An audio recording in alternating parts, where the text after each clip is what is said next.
Episode 4 like movie what went wrong. ప్రతి ప్రంగనాథన్ movies గురించి ఇలా ఒక వాట్ వెంట్ రాంగ్ చేయాలని నేనైతే అసలు ఎక్స్పెక్ట్ అయితే చేయలేదు. ఎందుకంటే ఆయన మూవీస్ చాలా బాగుంటాయి. అండ్ తన ఎనర్జీ అండ్ తన స్టైల్, తను చేసే కామెడీ కూడా బాగుంటుంది. అండ్ తన previous movies love today, return of the dragon, dude movie వీటితో 100 కోట్ల క్లబ్లోకి వెళ్ళిన ప్రతి ప్రంగనాథన్ మీతో అసలు 100 కోట్ల క్లబ్లోకి అయితే వెళ్ళిపోయాడు. దానికి ఉన్న రీజన్స్ ఏంటి, దానికి ఉన్న కారణాలు ఏంటో మన వీడియోలో డిస్కస్ చేసుకుందాం. And positive points and negative points కూడా డిస్కస్ చేస్తున్నాం. Let's get in the video.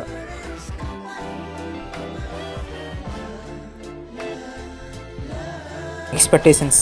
Pradeep Ranganathan's నుంచి ఒక న్యూ మూవీ వస్తుందంటే ఫ్యాన్స్కి ఎన్నో ఎక్స్పెక్టేషన్స్ అయితే ఉంటాయి. బట్ ఈ మూవీలో అలా ఏమీ జరగదు.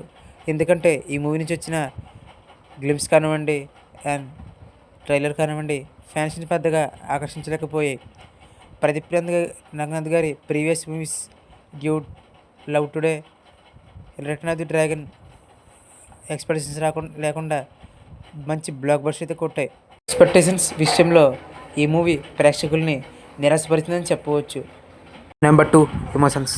బేసిక్గా మూవీకి ఎమోషన్స్ అనేవి చాలా ఎక్కువగా అయితే ఉండాలి. ఎందుకంటే కొన్ని సీన్స్లో ప్రదీప్ రంగనాథన్ ఏడుస్తున్నాడో నవ్వుతున్నాడో అసలు అర్థమే కావటం లేదు. ఆ ఎమోషన్ కరెక్ట్గా క్యాచ్ అవుతేనే కానీ అటు ఫ్యాన్స్ కానీ ఇటు ఆడియన్స్ కానీ మూవీ అనేది ఎక్కదు. ఎందుకంటే ఎమోషన్స్ పండితేనే కానీ మూవీలో ఎటువంటి ఎప్పుడైనా కనెక్ట్ అయ్యి ఆ మూవీని వీక్షించగలడు. కానీ ఎమోషన్ అక్కడ లేకపోతే ఏ ఫ్యాన్కి కానీ ఎవరికి కానీ ఏం నచ్చుతుంది మూవీ. కానీ ఈ మూవీలో ఎమోషన్స్ అనేవి అసలు ఎమోషనల్లీ కొన్ని మూవీస్ హిట్ అవ్వకపోయినా కనీసం ఎమోషన్ అయినా బాగుంటుంది. కానీ ఈ మూవీలో అది అసలు జరగలేదు. రాగలరు అండ్ మూవీని చూడగలరు. వీటికి best examples love today, dragon, dude. ఈ 3 మూవీస్లో ఎమోషన్స్ అనేవి చాలా హై లెవెల్లో ఉంటాయి అండ్ మనకి కనెక్ట్ అవుతాయి. కానీ ఈ మూవీలో మనకేదో జోక్గా చూసినట్టుగానే ఉంటుంది. ఎక్కడ కానీ ఏమి కానీ ఎక్కదు. బట్ ఎమోషనల్లీ ఈ మూవీ మనకి ఎటువంటి ఫీల్ అయితే ఇవ్వదు. ఇక మూవీ మెయిన్ ప్లాట్లోకి మనం వెళ్ళిపోయినట్లయితే మన హీరో అసలు మొబైల్ వాడడు అండ్ హీరోయిన్ ఎప్పుడు చూసినా రీల్స్ అంటూ ఫోన్ చుట్టూనే తిరుగుతూ ఉంటుంది. అండ్ ఒక వర్షంలో ఆ హీరోయిన్ చూసిన మన హీరో లవ్లో పడతాడు. చివరికి వాళ్ళిద్దరు కలుసుకున్నారా, అసలు ఏం జరిగినది మూవీలో మనం చూసి తెలుసుకోవచ్చు. మూవీలో పాజిటివ్స్ గురించి తెలుసుకోవాలంటే మన ప్రదీప్ రంగనాథన్ గారి గురించి ఒక లుక్ అయితే వేసేయచ్చు. మిగతావన్నీ మైనస్ పాయింట్లే. అండ్ మూవీలో కొన్ని సీన్స్ అయితే కొన్ని రాంగ్ వర్డ్స్ అయితే ఉపయోగిస్తారు. అవి కూడా పెద్దగా నచ్చవు. అండ్ మూవీ మొత్తం ఒక ఇరిటేషన్గా అయితే తెప్పిస్తుంది.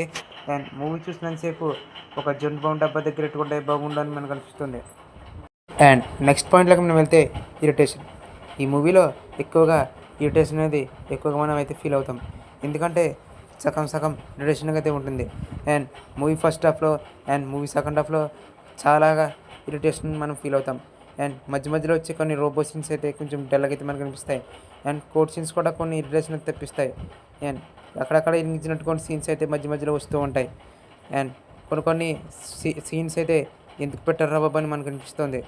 ఎందుకంటే కొన్ని గోస్ట్ గెటప్ వేసుకుని హీరోయిన్ స్విమ్మింగ్ పూల్ నుంచి నడుస్తుంటే కింద నుంచి మన హీరో అయితే సపోర్ట్ ఇస్తాడు. ఆ సీన్ అసలు నచ్చదు. అసలు మధ్యలో ఆ సీన్ ఎందుకు పెట్టారో కూడా అర్థం కావట్లేదు. అంతసేపు ఊపిరి లేకుండా హీరో ఉంటాడా అని మనం అనుకుంటాం. ఒక మనిషి లవ్ రిలేషన్ గురించి ఒక యాప్ చెప్పడం ఏంటి, అండ్ ఆ వ్యక్తి వాష్రూమ్కి వెళ్తుంటే ఆ వీడియోలు కూడా ఆ లిక్ యాప్ ఎలా చూపిస్తుంది. అసలు అలాంటి థాట్ డైరెక్టర్కి ఎలా వచ్చింది. ఇటువంటి సీన్స్ తీసేటప్పుడు కొంచెం ఆలోచించుకుని తీయాలి. లేకపోతే జనంలోకి వెళ్ళి కొంచెం అన్కంఫర్టబుల్గా అయితే ఫీల్ అవుతారు ఆడియన్స్. ఎందుకంటే అటువంటి సీన్స్ అసలు పెట్టకూడదు. ఒక లిక్ క్యాప్ గురించి మరిన్ని విషయాలు మనం తెలుసుకున్నట్లయితే ఆ లిక్ క్యాప్ ఎందుకు పెట్టారో కూడా మనకు అర్థం కావట్లేదు. అండ్ మూవీ సెకండ్ హాఫ్లో మన హీరో తన ఫ్రెండ్ని అయితే ఓదర్చుతాడు. కానీ ఎవరో అది ఏఐ చేసి ఫ్రెండ్తో కిస్ పెట్టాడని మనకైతే చూపిస్తారు. అసలు తర్వాత హీరో ఎక్స్ప్లెయిన్ చేసిన తర్వాత వాళ్ళందరూ అది నిజం కాదని తెలుసుకుంటారు. అది అలా చేయడం ఎందుకు. అండ్ 2040లో కూడా జనాలు విరివల్లాగా ఉన్నారా, అది ఏఐతో చేసిన ఫోటోనా లేకపోతే మామూలు ఫోటోను కూడా తెలియదా. మినిమం బేసిక్ సెన్స్ కూడా ఆ 2014లో లేవా. ఇప్పుడే ఈ మూవీ నచ్చలేదు అండ్ 2014లో తీసుంటే ఇంకెంత ఫ్లాప్ అయ్యేది మనకు ముందే తెలుస్తుంది. లవ్ ఇన్సూరెన్స్ యాప్ కొంతమందికి నెగిటివ్గా అండ్ మరి కొంతమందికి నెగిటివ్గా చేతి చూపిస్తుంది.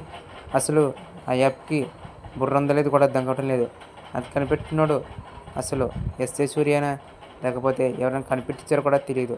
అసలు ఎస్ఏ సూర్య ఆ యాప్ని కనిపెట్టడానికి అస్సలైన ఫ్లాష్ బ్యాక్ అయితే సరిగ్గా అయితే పడలేదని చెప్పొచ్చు. ఎందుకంటే ఆ ఫ్లాష్ బ్యాక్ సంబంధించి సరైన సీన్స్ అయితే వర్కౌట్ అవ్వలేదు. ఎందుకంటే ఆ సీన్ అయితే కొంచెం అయితే చూపించారు. ఇంకా మరికొంత కొంచెం డీటెయిల్గా ఎక్స్ప్లెయిన్ చేస్తుంటే మాత్రం మూవీ ఎంతో కొంత హిట్ అయితే అయ్యి ఉండేది.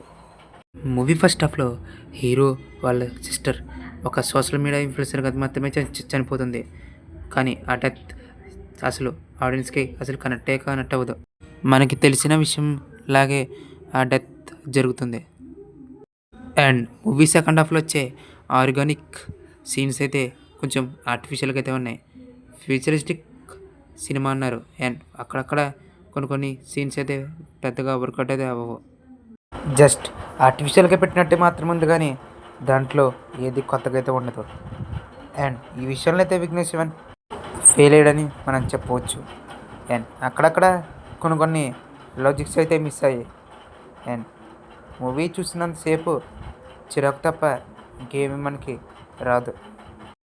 ఫైనల్గా నేను చెప్తున్న మాట ఏంటంటే మూవీ కొంతవరకు వర్కౌట్ అయినా కొంతవరకు మాత్రం కొంచెం బోర్ అయితే కొట్టేసింది.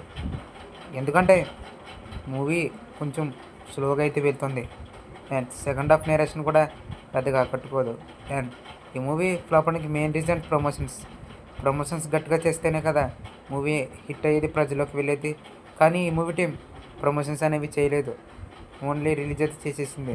అలా చేస్తే మూవీ హిట్ అవుతుందని ఎంతమంది నమ్ముతారు? అసలు నమ్మరు. ప్రదీప్ రంగనాథన్ నేను చెప్పేది ఒకటే, మీరు సినిమాలో ప్రమోషన్స్ చేయండి, ప్రమోషన్ చేసిన వెంటనే వాటిని రిలీజ్ చేయండి. లేకపోతే ఇలాంటి నెగిటివిటీ టాక్ కూడా వచ్చే అవకాశం ఉంది. ఇది గైస్ ఇవాల్టి వాట్ వెంట్రా. నెక్స్ట్ వీడియోలో మళ్ళీ కలుద్దాం. Thanks for watching.